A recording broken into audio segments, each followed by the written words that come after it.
I keep wanting to say good morning. Good afternoon, everyone, and welcome to our Focus Forum. I'm Rita Riker, President of the Board of Focus Greater Syracuse, and happy to have you here with us today. Our topic today is empowerment, accessibility, and disability services in Central New York, and we have some great local experts who will speak to you on the topic. And they'll be introduced formally in just a minute. So just a couple of reminders. As usual, we're scheduled for 1 hour today. We are recording the session.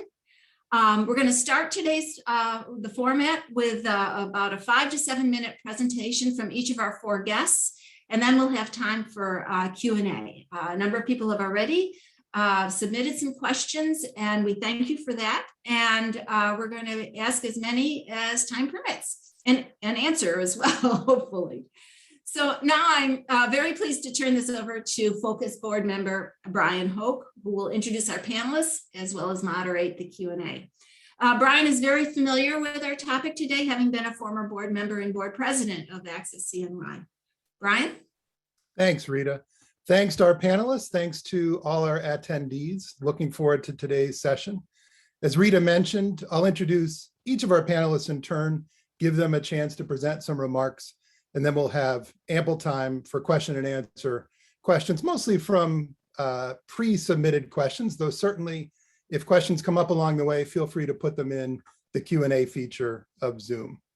So first up, we have Tania Anderson, who has been the CEO of ARISE since April of 2016.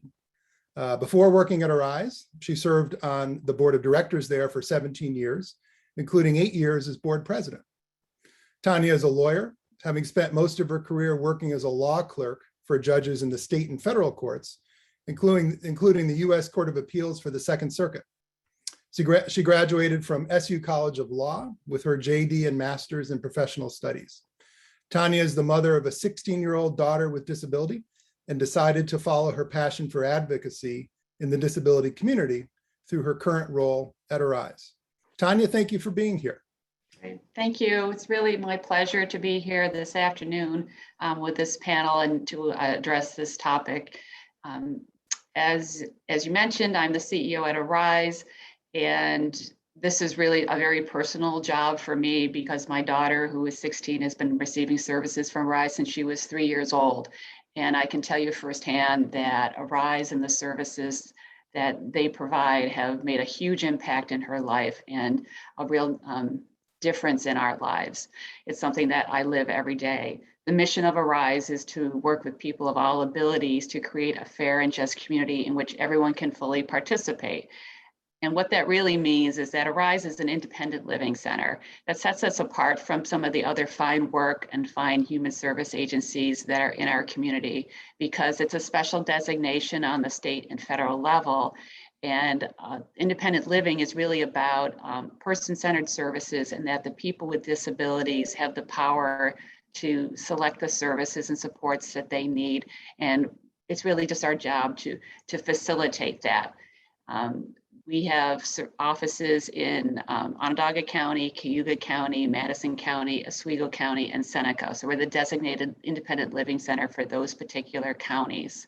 We have about 650 employees, many of whom are direct care professionals, and we probably touch about 7,000 people a year. The way we organize what we do is, please visit our website sometime, ariseinc.org, because we try to organize what we do among certain different categories. So the core of what we do is advocacy, and that's unique to independent living. So we have housing advocates, we have education advocacy, folks that will help people navigate the benefit systems, and also we do systems advocacy, which are larger systems changes in our community, things like accessibility for buildings, changing laws, that sort of thing. We have a mental health clinic, and that's an Article 31 outpatient mental health clinic with main locations in Syracuse and a satellite in Fulton, and also a number of satellites in many schools, many of the Syracuse City schools, Onondaga County schools, and a couple of Oswego County schools. We have a lot of services for people with developmental disabilities, and that includes employment, respite, and community habilitation services and some social groups as well. Another thing that we do has centers around accessibility and aging. We have a consumer-directed personal assistance program, which allows people to hire a personal aide to help them with what they need in their home, whether it's dressing, toileting, eating, light housekeeping, that sort of thing. We also have a program called the Ombudsman Program, where we have highly trained volunteers that are in the local nursing homes in our community and advocate for the quality of care for the residents. And they were a huge link and lifeline during the pandemic when everything was closed down. We have a grant for something called the Regional Resource Development Center, and that administers the waivers for keeping people out of nursing homes and also for people with a traumatic brain injury. We also have a loan closet, which allows folks to access equipment that they might need on a short-term basis, whether it's walkers or wheelchairs, and those loan closets are in Auburn and also in Syracuse.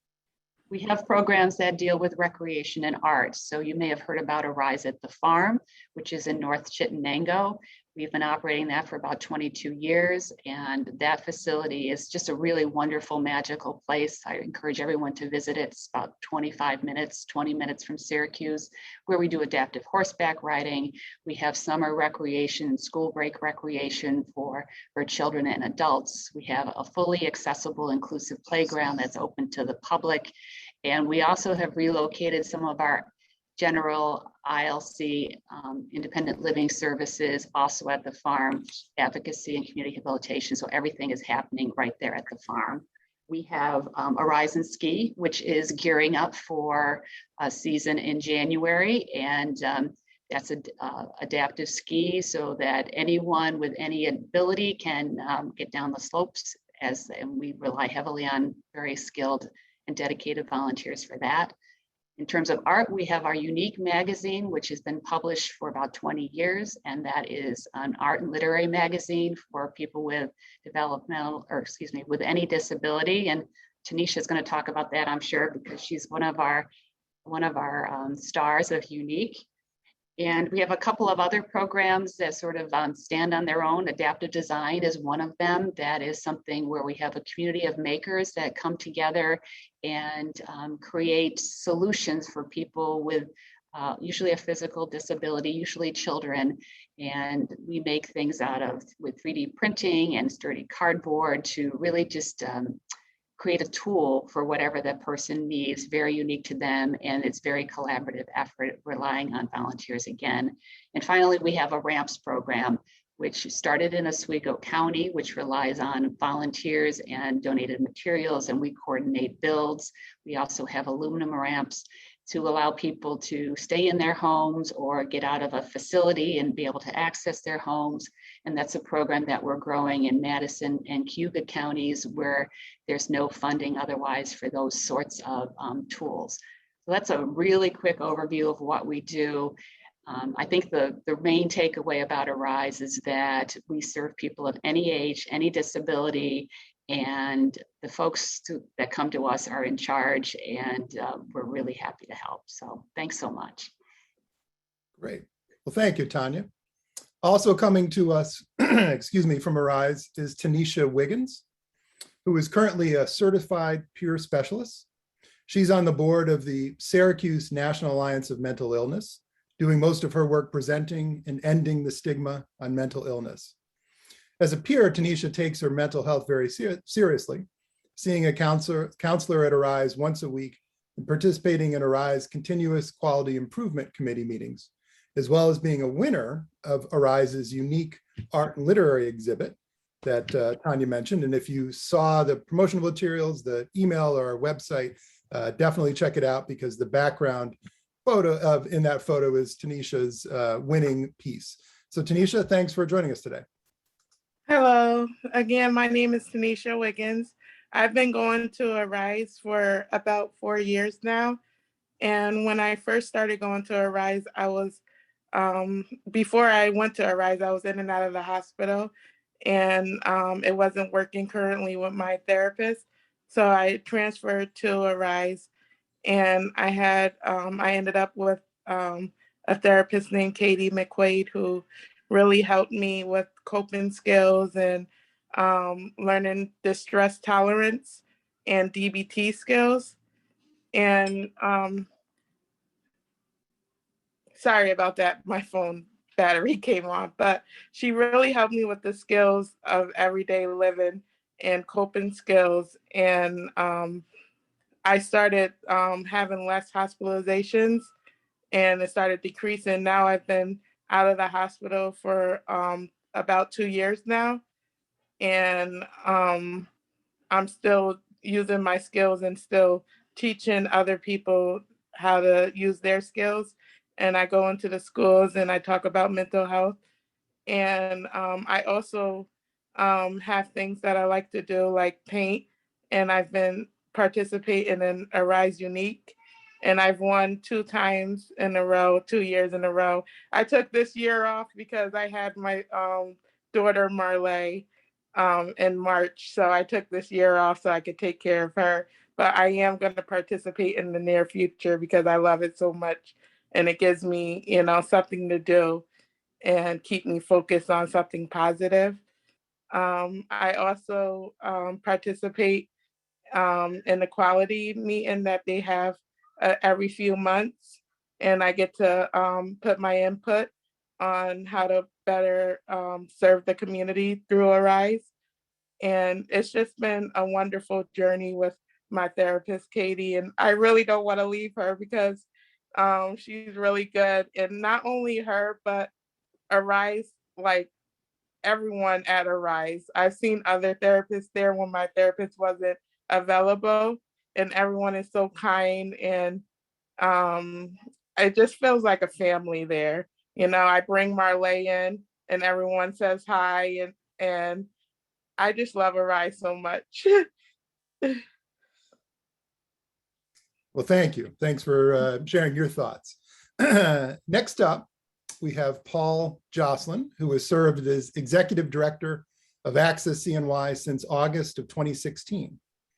Prior to joining AccessCNY, Paul held senior management positions in both not-for-profit and for-profit organizations, including serving as Chief Operating Officer of Unity House of Cayuga County and President of RCB Fund Services, an organization that distributes recovered funds to victims of securities fraud.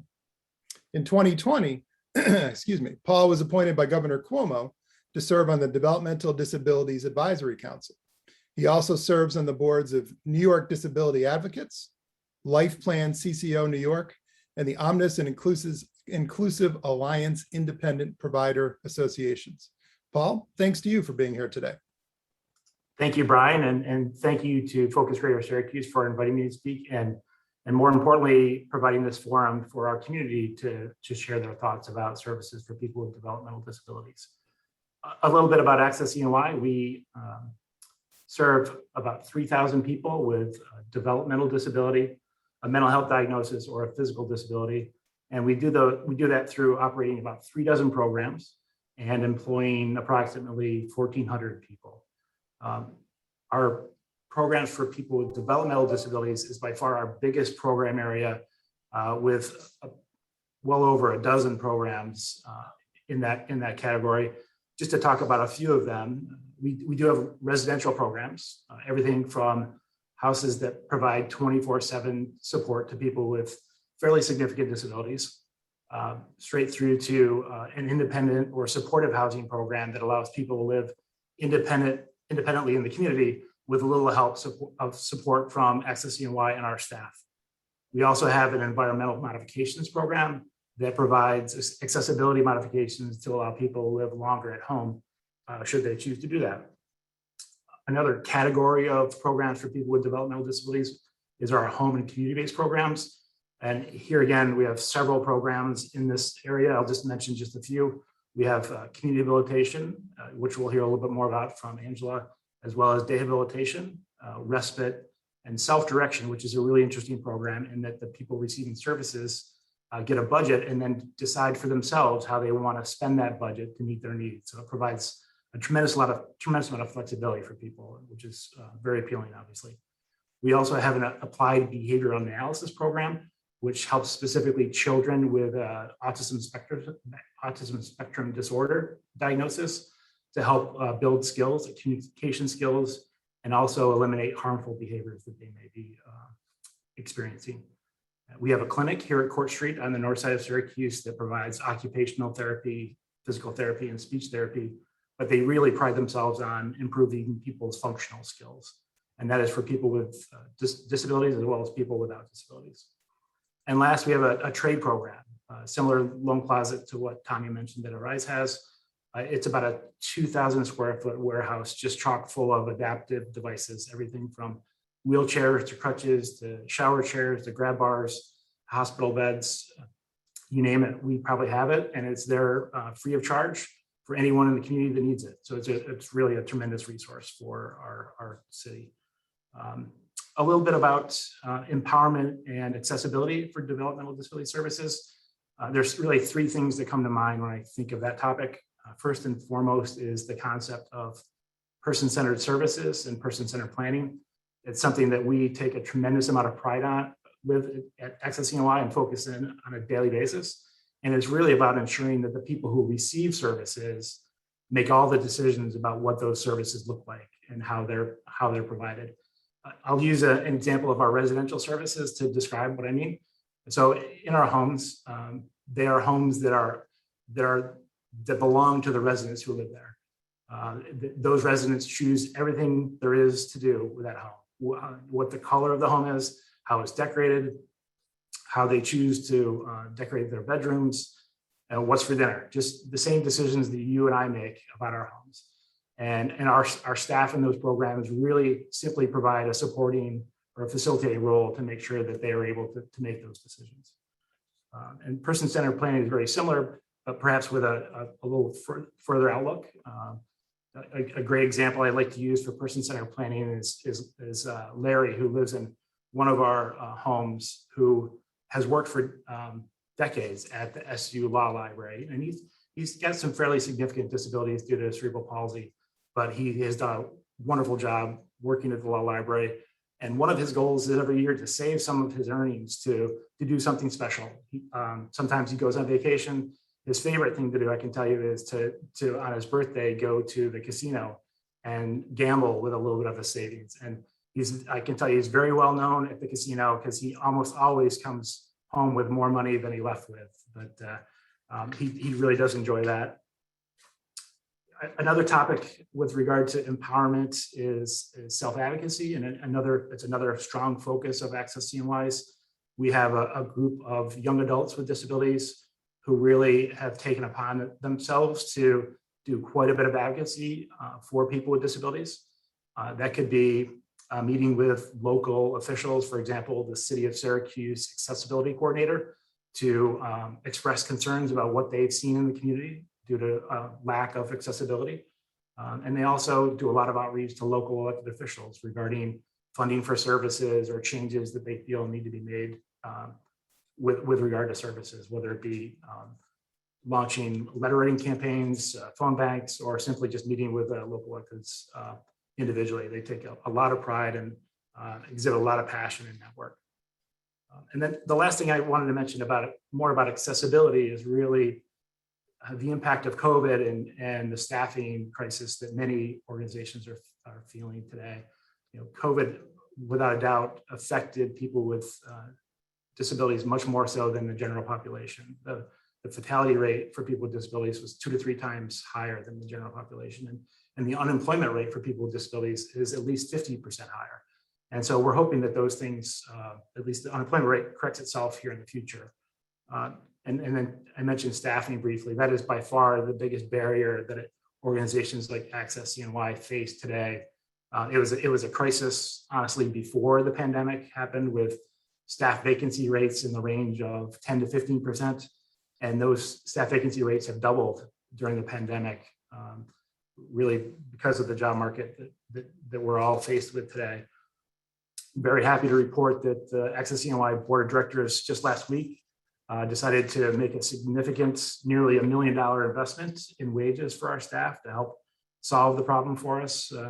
But we also recognize that it's not a problem that money alone can resolve. And we're happy to be working with partners like Senator Mannion and Onondaga Community College to develop a credentialing program for direct support professionals that will not only give them the skills they need to do a great job right from the start when they start a career in this field, but also give them a pretty big head start on earning a degree so that they can continue to work for organizations like AccessCNY and ARISE and see the career path that does exist within our organizations.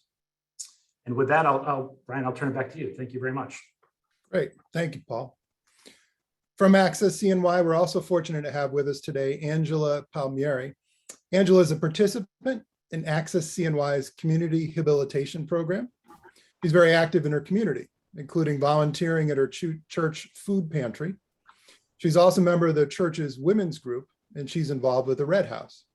She has a long list of hobbies and activities, including playing sports such as bowling, basketball, and baseball. She also enjoys fishing, karaoke, and reading, and she lives in her own apartment in Liverpool. Angela, thanks to you for being here with us today. My pleasure. When I found out about this, I was a little nervous because I get a little nervous when I meet new people. But I'm also part of the self-advocacy about rights about people with disability. And I've been with AccessCNY for 17 years. The people that I met have helped me with getting my own apartment, going to CNY's,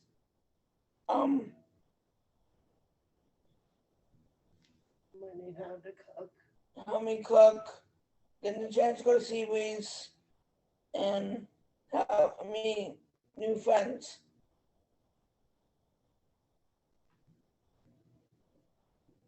I have met many people and have developed my many good friends. I have become more independent.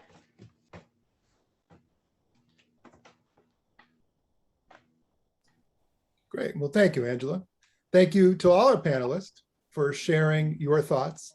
We'll move into the question and answer period. By all means, if you have questions to our attendees, feel free to pose them. We have, as I mentioned before, quite a few, so we may not get to all of them, but feel free to post one if you like.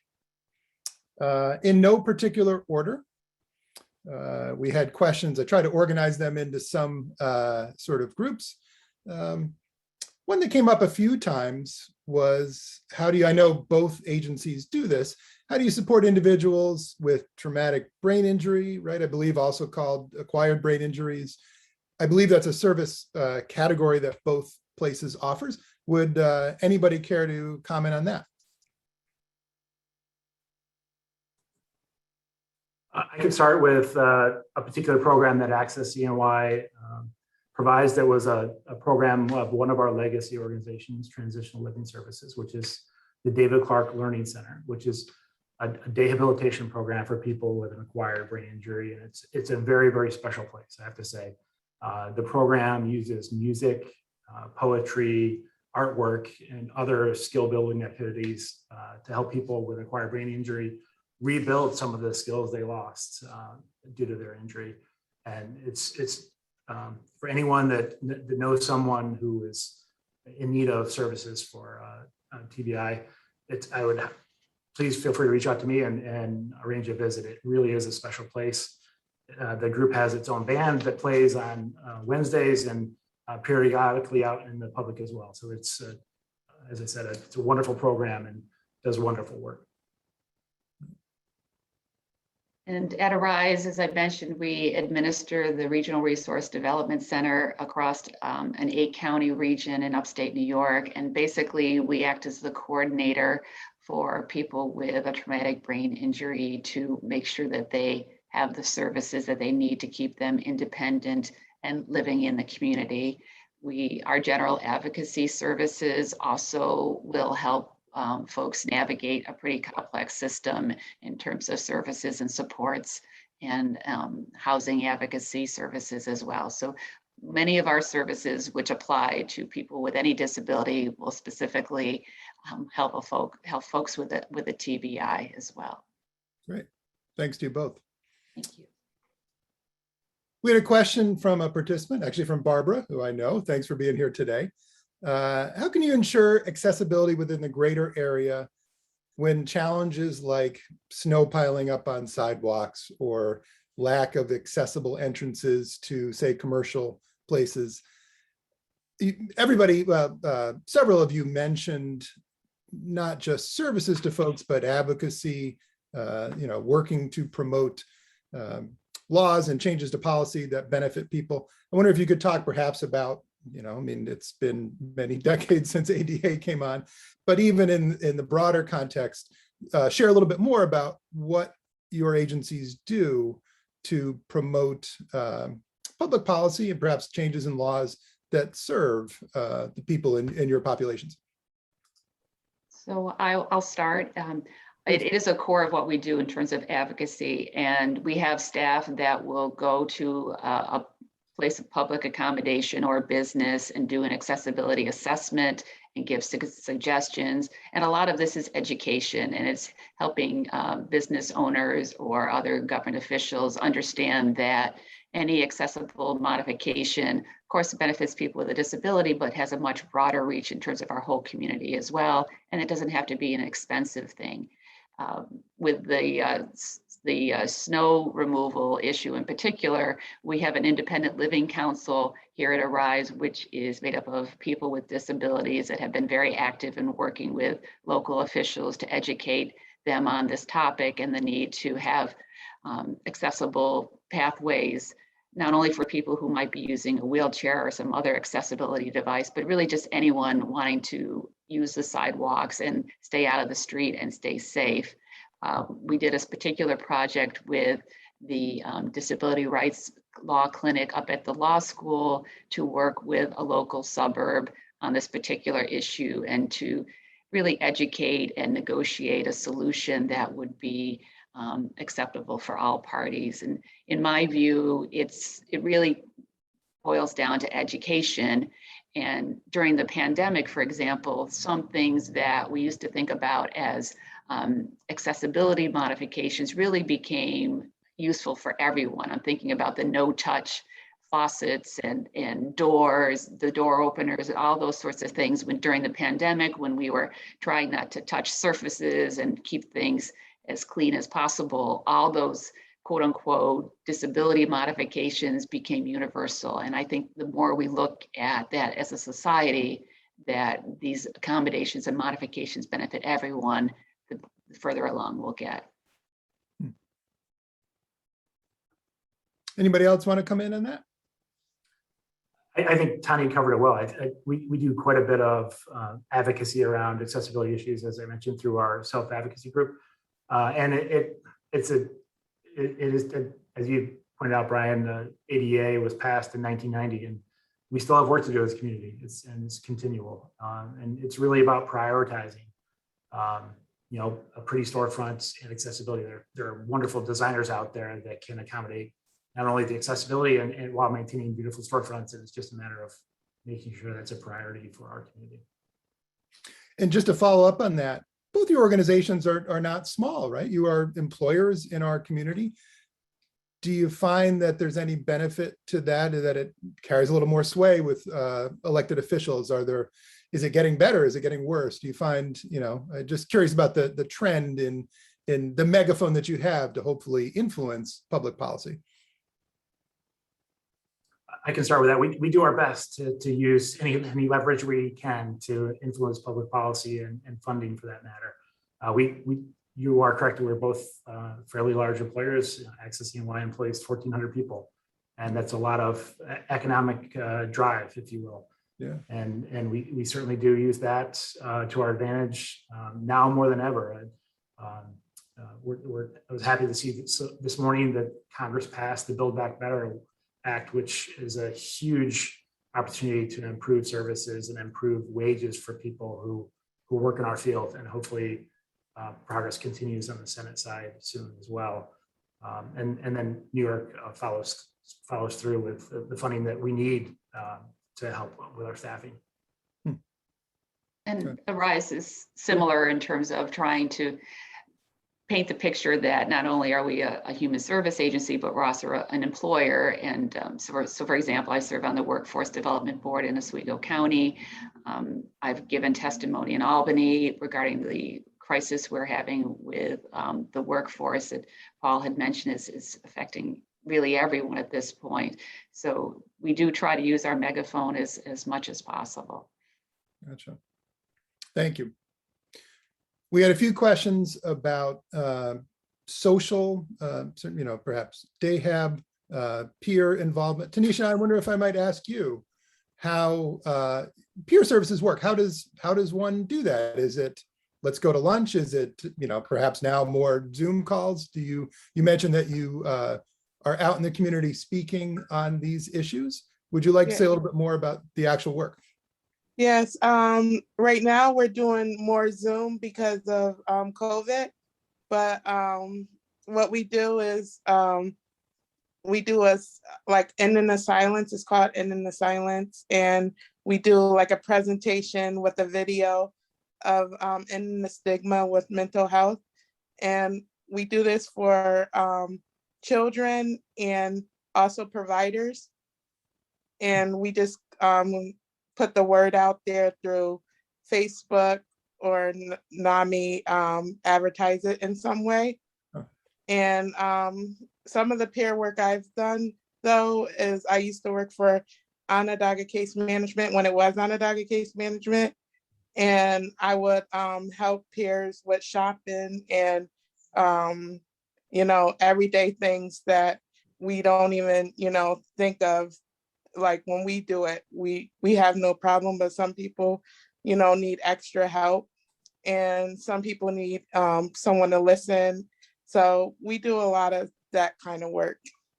Gotcha. And I'm actually looking for a job right now so I could do more of a peer, do more out there, because I feel like I have a lot to offer and I've been through so much, so I love my peers and I love helping other people. That's great. Well, thank you. Yeah. We had a few questions about how disability services work, how they've changed, efforts to perhaps utilize them more during the pandemic. Folks touched on this a little bit, but I wonder if you all could say more. How is just the day-to-day shape of your work or your production of or consumption of services changed during the pandemic? And are there perhaps lasting effects that you see going forward? I'll start. One of the major shifts that we had at the very beginning of the pandemic was in our mental health clinic, in that we converted to telehealth services really in the space of less than 2 weeks, from in-person appointments to telehealth, and so Zoom calls, telephone. And this was for folks who were in our school-based clinics and as well as our regular outpatient clinic.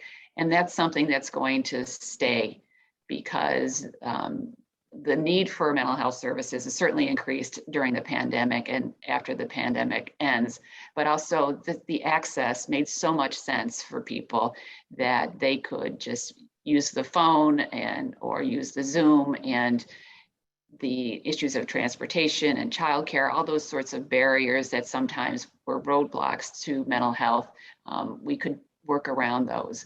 And we use telehealth for almost all of our services as well. Our advocates reached out to people to make sure that they were safe and had what they needed. We were doing personal deliveries of items in our personal care bank and food and those sorts of things for folks who were in the community with disabilities that couldn't get out or didn't feel safely getting out. So the work really changed and became more nimble.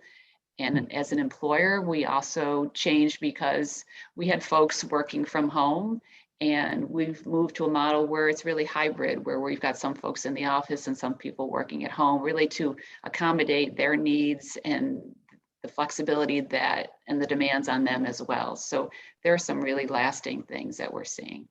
So you do think some of that will persist in the long term? Absolutely. Oh, that's great. Thank you. Anybody else want to come in on that? I will add that AccessCNY experienced a similar shift to virtual programming. And we've also made a permanent shift to a hybrid model for our staffing. And I have to give a shout out to the Central New York Community Foundation, who just did a fantastic job of seeing the need for additional resources to allow for virtual programming and providing the funding to agencies like ours to allow us to purchase what equipment is needed for that. So thank you to them. May I ask what having been a volunteer, a board member at AccessCNY and Transitional Living Services before, funding was never great. It was always a challenge. Are things now in my few years absence from the efforts, is it any better? Is it any worse? Has the pandemic or change in administration, any of that made things dramatically one way or the other?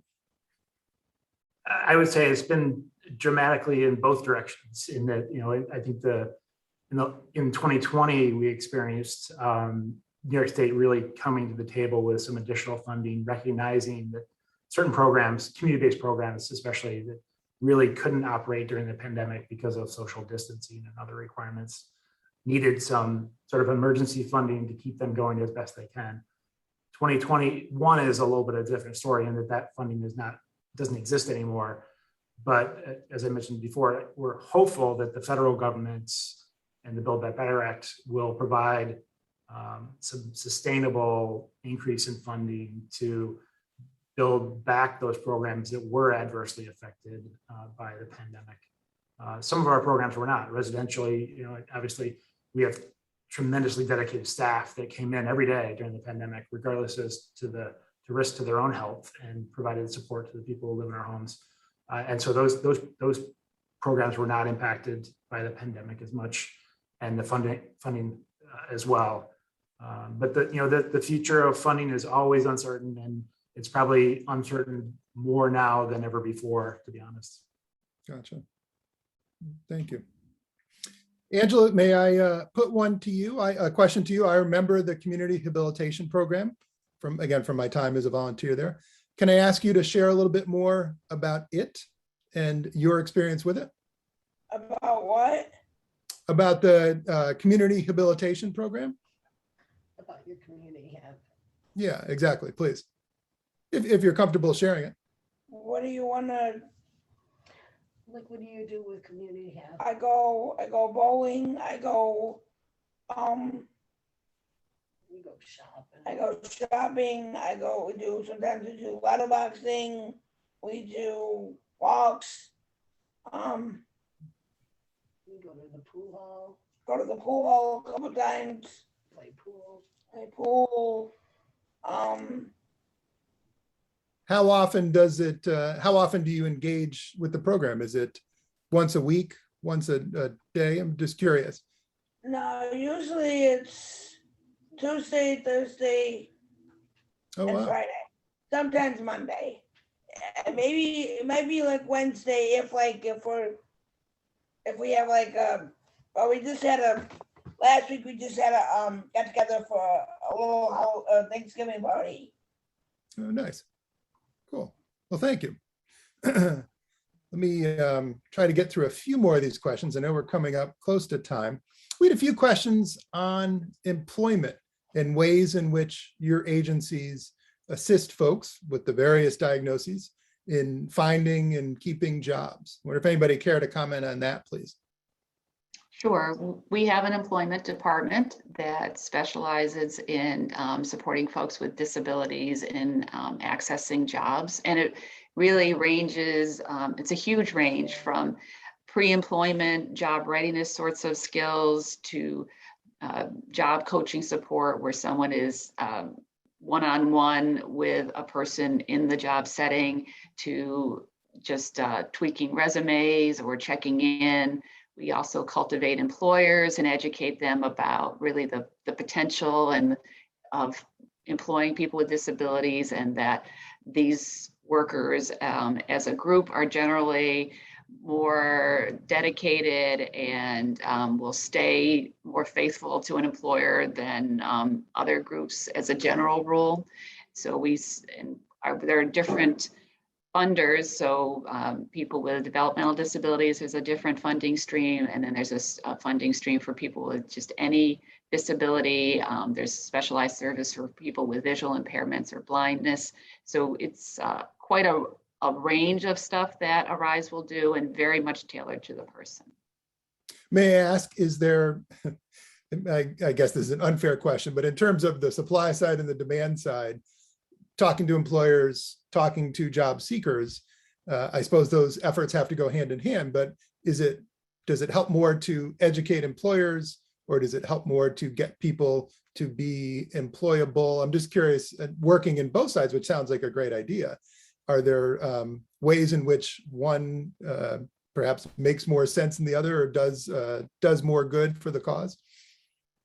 It really balances out. We have employment consultants that do a fantastic job of cultivating different employers. And normally once they get their first employee through ARISE, they are so happy with the result that they're open to more individuals. And so it really does go hand in hand.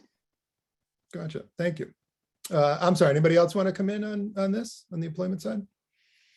Are there programs specifically aimed at cuteness of babies? Because it seems like whatever program that is, it's wildly successful. Tanisha, thanks. ARISE will take credit for that. We also had a few questions on age-based services. I know both of your agencies serve people from very young to very old. I wonder if you might say a little bit about the differences in the way in which you present those services or how people come to you. You want to start, Paul? Sure. Much like our programs for adults, our children's services are very much person-centered as well. And really it starts with identifying what the goals of the family are and the child are, and making sure that we have programs to fit those. We have a fairly wide array of services under our children's services umbrella, things like Community Hab, as Angela participates in, as well as DAHAB, as well as some psychosocial programs. Mm-hmm. And then another program that does really wonderful work is our applied behavioral analysis program that really helps children make life-changing changes within their behaviors and their communication skills. And yeah, again, just like with employment, really a key is helping families understand what the funding streams are that are available that support each of those programs, whether it's private insurance or Medicaid. And we're lucky at AccessCNY to have some county contracted funded programs that don't require Medicaid and provide much more flexibility when it comes to what those services look like for the individual as well. Gotcha. Thank you. Did anybody else want to comment on that? And just curious, do people who enter perhaps with services, accessing services as a young person tend to stay? It must be a challenge sometimes, as you mentioned, the funding stream probably changes, but I imagine there's some people who've been with you a long time, right? Yeah, for AccessCNY, that's certainly the case. We do pride ourselves on providing services from birth throughout life, whether it's children's services, and then certainly transition from school is another stage in life that is critical for ensuring that people continue to receive the support that they need, whether it's employment or residential or other services as well. So, but yeah, it is a continual process to make sure as people's needs change that we can support them through that process. Great, well, thank you. Yeah. The same thing happens at ARISE, and I can use my daughter as an example. So she was 3 when she started adaptive horseback riding lessons at the farm, and she's progressed with community hab services. I've leaned on our education advocacy team for some help. I've worked with other departments, and I fully expect when she graduates high school that our employment team will get her working so she can earn her keep and it's really been a nice journey for her that I've seen as well. That's great. Thank you. We had a question come in, perhaps the last one we'll have time to get to through the Q&A feature. A participant, Nancy, actually, thanks for the question. Wondering if you all are able to respond to the needs of growing numbers of refugee immigrants, new Americans. Wonder how that population affects, or if indeed folks do come to you. I imagine they do, but wonder if you might say a little bit about that, please. So I would say that we very much work with that community. So our consumer-directed personal assistance program, and for example, we have a lot of new Americans that are in that program. We have our materials translated, and I think 12 different languages to accommodate all of the various languages and dialects for folks. Our general advocacy services with helping people navigate the benefit systems, find accessible housing, those sorts of things. We are also dealing with new Americans on that front day to day. Great, thanks. I would add AccessCNY is in a very similar situation. We have the consumer-directed personal assistance program as well, and which I think in total supports over 500 people, and over a third of them are people who have English as a second language. So we are lucky to have some staff who are multilingual that help with that, as well as a wide resource of documents that have been translated. And we use those same staff to engage in other programs too, as needs are identified, and so that we can meet those as well. Gotcha. I'm going to sneak in one more quick one. Bob, a member of our board, had posed this question earlier. You both touched on it, but he would like a little bit more about the adaptive design services. I think it's the trade program on your end. I wonder if you might each in turn from each of your respective agencies talk a little bit more about what that service is and how it helps folks. So at ARISE, our adaptive design program has a workshop at 635 James Street, and we have a couple of staff that coordinate our builds. And we rely on volunteer makers, and these are folks that might have an OT or PT background. They might be a design background. They're just folks who know how to paint. And families will come to us, usually families with small children with a specific need. And then the coordinators and the volunteers and the family work together to build a solution out of inexpensive materials. So they will build a standing frame for a small child, a rocking chair. And the beauty of what they do is because it's inexpensive materials, when the children grow, we just adapt and build a new item. Many times we're able to do things much faster than anything that private insurance would cover.